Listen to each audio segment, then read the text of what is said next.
de la com.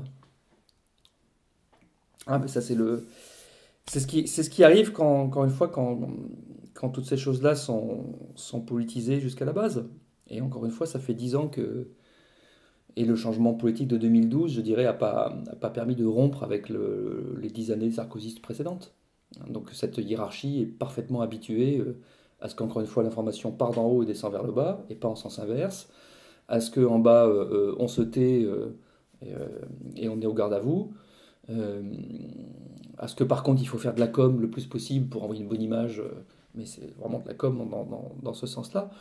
Ça c'est tout à fait certain. Et est habitué aussi à ce que si on sort des clous, à penser que je mets ma carrière en danger. C'est ça le truc.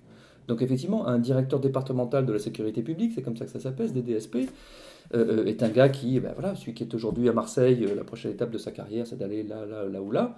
Euh, euh, et sa carrière, c'est le ministère de l'Intérieur qui la décide. Donc le type se dit, quel est le but du jeu pour moi? Mais à tous les niveaux hiérarchiques, ensuite, c'est comme ça, hein. Le but du jeu, c'est ne pas faire de vagues, être aux ordres, jouer le mec modèle, pour que je passe à l'étape d'après, ma carrière se déroule bien, etc. Rompre avec ça, faire un coup d'éclat, dire vraiment ce qu'on pense, etc., c'est prendre un gros risque, pour certains, voilà, en termes de stagnation de carrière, par exemple. Et puis, c'est une habitude, c'est toujours pareil, c'est que quand tout le monde fait ça, ça devient de plus en plus difficile pour quelqu'un de penser qu'il a le droit, qu'il devrait même peut-être faire un peu autrement, hein. Donc ça fabrique voilà, un système de soumission un petit peu général, où les gens ont pris l'habitude de mettre leurs idées dans la poche, d'exécuter les ordres et d'attendre que ça se termine pour passer à autre chose. C'est tout à fait, c'est tout à fait dommageable. Tout à fait dommageable. C'est tout ça, c'est certain. Y compris pour ça fabrique une illusion en plus de cohésion interne qui est pas du tout. Encore une fois, on a vu oui, et puis on a vu les manifestations de policiers. Au contraire, quand ils ont l'impression que la hiérarchie n'est pas capable de relayer ce qui remonte.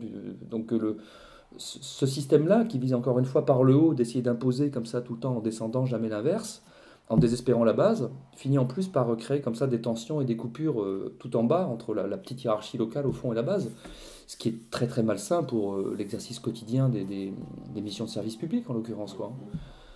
Voilà, quand il y a des policiers qui ont l'impression que non seulement ils font un boulot compliqué, mais que leurs chefs ils comprennent rien, que tout le monde s'en fout, que machin, mais c'est assez décourageant. Et s'ils sont découragés, ils font moins bien leur boulot, c'est évident. Et s'ils font moins bien leur boulot, bah, c'est nous qui en pâtissons. Et c'est vrai dans tous les secteurs du service public, bien sûr. La justice, la santé, l'éducation, etc. On est dans une situation que moi je trouve assez grave, hein, et que je vois se dégrader depuis un certain nombre d'années quand même.